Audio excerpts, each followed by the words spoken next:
नमस्कार दोस्तों। हमने जैसे हमारे पिछले 2 वीडियो में हम चर्चा कर चुके हैं कॉमर्स और आर्ट्स के बारे में। आज हम चर्चा करेंगे साइंस और साइंस के साथ एग्रीकल्चर दोनों सब्जेक्ट्स के बारे में कि 10th बाद ये क्यों चुनना चाहिए। देखो, चुनना आपको होगा, सोचना आपको होगा, समझना आपको होगा, राय आपको लेनी पड़ेगी, पढ़ना आपको होगा, मेहनत आपको करनी होगी। किस फील्ड में क्या होता है, क्या अपॉर्चुनिटीज है, वो सारी बताना है। पहली चीज जो मैंने पहले वीडियो में बताई थी जिसमें आर्ट्स का भी जिक्र किया था, वही वापस बताना चाहूंगा। अगर आप ये सोचते हैं कि कोई भी सब्जेक्ट आपकी बुद्धिमत्ता का परिचय देता है तो आप फिर से गलत हैं। कोई भी सब्जेक्ट आपकी बुद्धिमत्ता का परिचय नहीं देता। आप 100% बना के आर्ट्स लीजिए या आप 80 बनाकर साइंस लीजिए, मैटर है आप उसमें कितना बेटर कर पाएंगे, आपकी उसमें सोच कितनी, अप्रोच कितनी है, आप उसको कितने अच्छे समझ सकते हैं, फैक्ट्स की समझ कितनी अच्छी है, वो कई चीजें मैटर करेंगी। तो वो सब आप मैटर करते हुए लेना। ये मत सोचना कि इच्छा मेरी आर्ट्स की है, ले मैं साइंस रहा हूं, मैं ये भी तो कर लूंगा, इसमें तो ये भी कर सकते हैं। इच्छा मेरी साइंस लेने की है, मैं आर्ट्स ले रहा हूं, यार ये भी तो कर सकते हैं, देख लेंगे। पहली बार मात तो यहीं खा गए, परेशानियां तो यहीं से शुरू कर दी। क्यों ना सब कुछ बिल्कुल क्लियर रखें, बिल्कुल स्टेटिक रखें। तो थोड़ी सी मदद मैं आपको करता हूँ चीजों के बारे में बताने की। बेसिक सी चीजें जो लगभग सबको पता है, लेकिन वो आपको बताने की एक बार के लिए बनती है कि उन चीजों का ध्यान रखें। क्योंकि कई बार हम होते हैं ये बनना चाहते हैं, हमें ये नहीं पता होता कि कहां से कर सकें। तो दोस्तों, साइंस के बारे में बात करते हैं। अगर आप किसी भी कोर्स में जाना चाहते हैं वो तो आप जा सकते हैं। आप यूपीएससी करना चाहते हैं, हम आरपीएससी करना चाहते हैं, हम हमारी पीएससी की जो भी वैकेंसी है वो देना चाहते हैं, वो सब देना चाहते हैं। आप आर्ट्स से भी जा सकते हैं, कॉमर्स से भी जा सकते हैं, साइंस से भी जा सकते हैं। जैसा कि मैंने बताया, कॉमन एग्जाम्स आप किसी भी ग्रेजुएशन से जा सकते हैं। आप आराम से नर्सिंग कर रहे हो तो भी आप ग्रेजुएशन से जाओ, उसमें कोई दिक्कत वाली बात नहीं है। बात आती है उसमें पढ़ना क्या क्या पड़ेगा, वो हम अगर पहले से करें। जैसे जिस इंसान को पहले से ही पता है कि मुझे एक सरकारी नौकरी करनी है, उसको पता है पॉलिटी हिस्ट्री ज्योग्राफी पढ़नी है, तो भाई क्यों मैं फिजिक्स केमिस्ट्री मैथ्स में वो करूं, बीएससी करूंगा, वो करूंगा और उसके बाद परेशान होकर वो पढ़ूंगा, फिर मेरे को लगना ही हुआ है, तो वो तो गलत ही है। तो उस अकॉर्डिंग बता रहा हूं। पहली चीज, हर बच्चा ये चाहता है कि मैं डॉक्टर बनूं, मैं इंजीनियर बनूं। हर माँ बाप ये चाहते हैं मेरा बच्चा डॉक्टर बने, इंजीनियर बने। तो दोस्तों, अगर आपकी ये चॉइस डॉक्टर और इंजीनियर है तो मुझे बताने की जरूरत नहीं, हर व्यक्ति को पता है आपको साइंस ऑप्ट करनी पड़ेगी। अगर आप डॉक्टर बनना चाहते हैं तो आपको बायोलॉजी लेनी पड़ेगी, और अगर आप इंजीनियरिंग करना चाहते हैं तो आपको मैथ्स लेनी पड़ेगी। इंजीनियरिंग के लिए आईआईटीज, एनआईटीज और हमारे जो भी कॉलेजेस होते हैं उनमें आप अप्लाई कर सकते हैं। एमबीबीएस के लिए भी आपको पता है एम्स और बड़े बड़े मेडिकल कॉलेज उनके लिए अप्लाई कर सकते हैं, जिसके लिए आपको नीट का एग्जाम देना पड़ता है। अगर आप बहुत मेधावी ही स्टूडेंट हैं या आपको लगता है कि आप बहुत अच्छी मेहनत कर सकते हैं, अगर आपका हमेशा सपना रहा है कि मैं एक अच्छा डॉक्टर बनना चाहता हूं या मैं अच्छा इंजीनियर बनना चाहता हूं, तो आपको बिल्कुल साइंस ले लेनी चाहिए। वही आपको ले लेनी चाहिए, नहीं लेनी ही पड़ेगी, क्योंकि उसके अलावा ऑप्शन नहीं है। आप कॉमर्स लेके डॉक्टर नहीं बन सकते, तो उसके लिए आपको साइंस लेनी पड़ेगी और उसके लिए आपको पढ़ना पड़ेगा।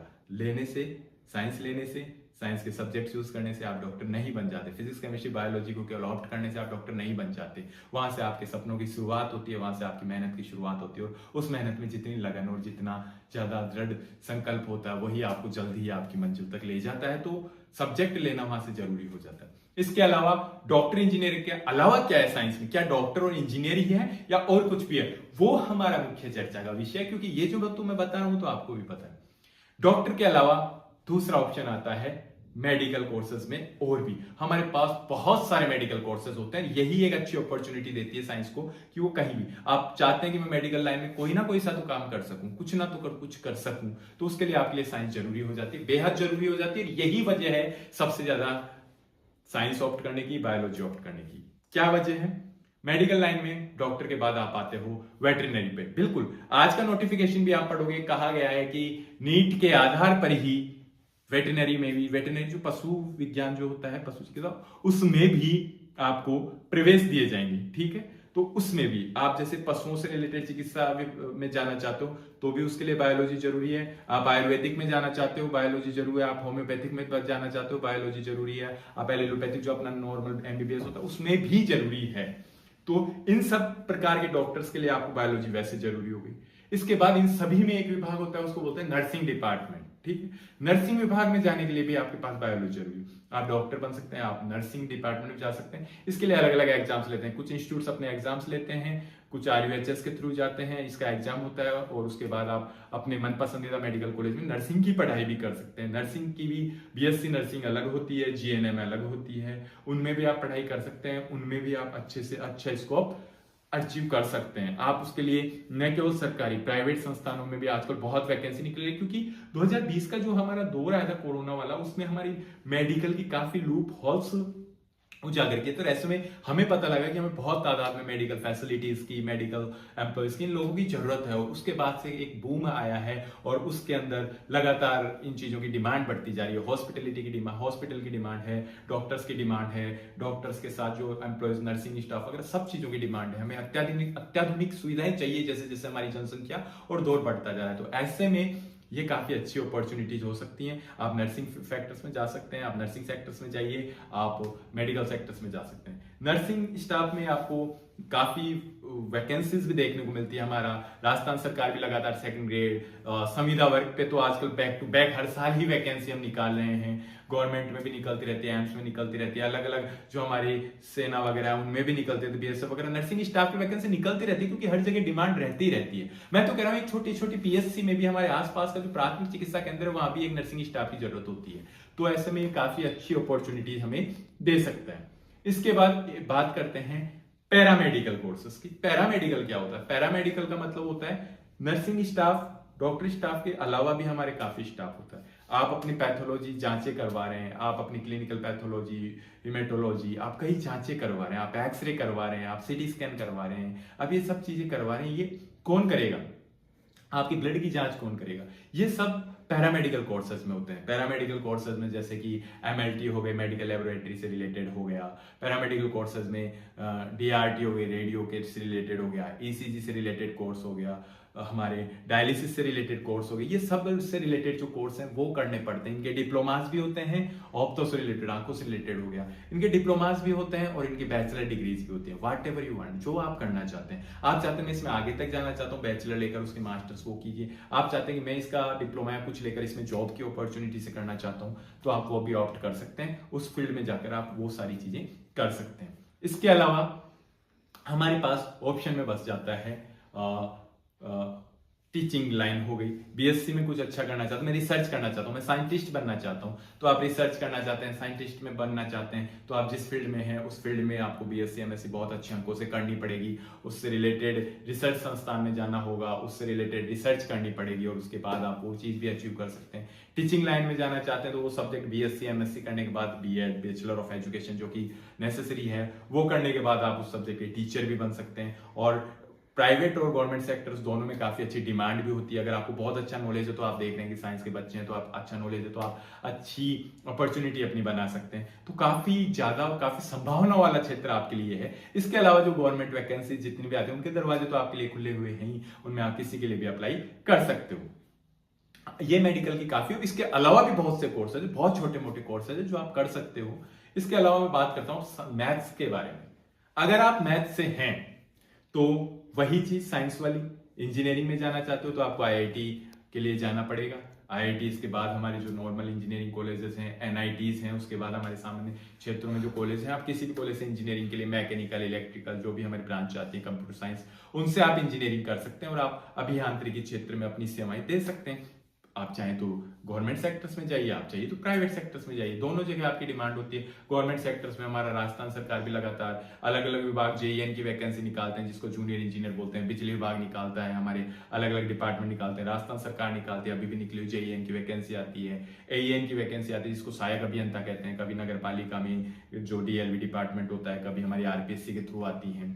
ऐसे ही हमारे सेंटर में भी आईईएस, इंडियन इंजीनियरिंग सर्विसेज होती है, उसमें भी ये वैकेंसीज निकलती हैं। रेलवे भी लगातार निकालता रहता है जेईएन वगैरह वैकेंसी।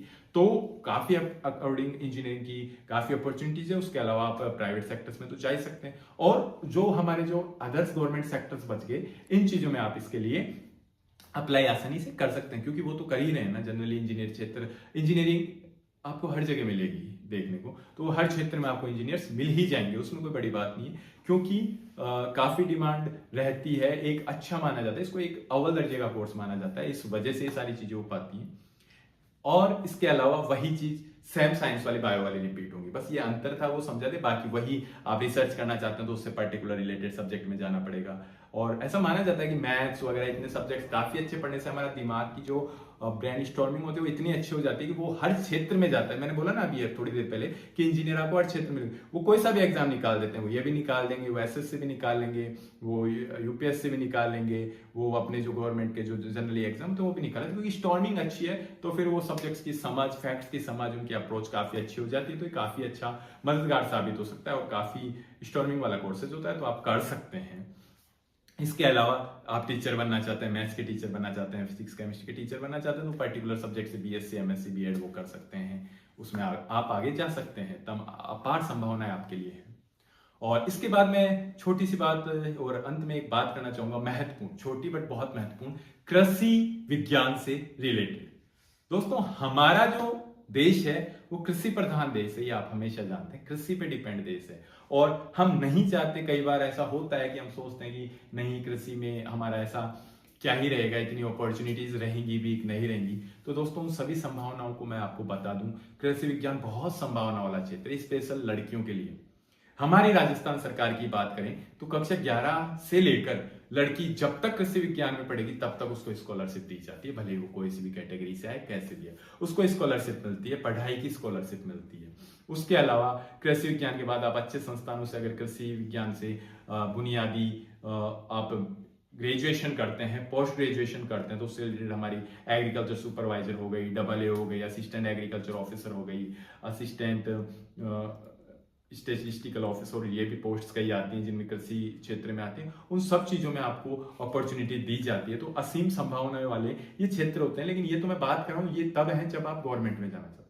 अगर आप वाकई में देश को कुछ अच्छा देना चाहते हैं, वाकई में देश को कुछ अच्छा देना चाहते हैं तो उसके लिए जरूरी है कि आप कृषि विज्ञान लें, अपने कृषि से जुड़े हुए क्षेत्र को अपनी प्रतिभाओं से सुसज्जित करें, आप वाकई में अपना इनिशिएट करें और वाकई में कुछ ऐसा देकर जाए कि लगे कि आपने बहुत कुछ पढ़ाई की है। तो कृषि विज्ञान आपके लिए अपार संभावना वाला क्षेत्र है। स्कॉलरशिप के साथ लास्ट तक जब तक आप पढ़ोगे तब तक आपको आपका पैसा भी मिलेगा, आपको नॉलेज और काफी अपॉर्चुनिटीज मिलेंगी, क्योंकि हटके कोर्स है तो अपॉर्चुनिटीज अपने आप क्रिएट हो जाती है। कोई चीज हटके है तो वहां अपॉर्चुनिटीज ऑटोमेटिक मिल जाती है, तो ये भी आपके लिए मददगार साबित होगा।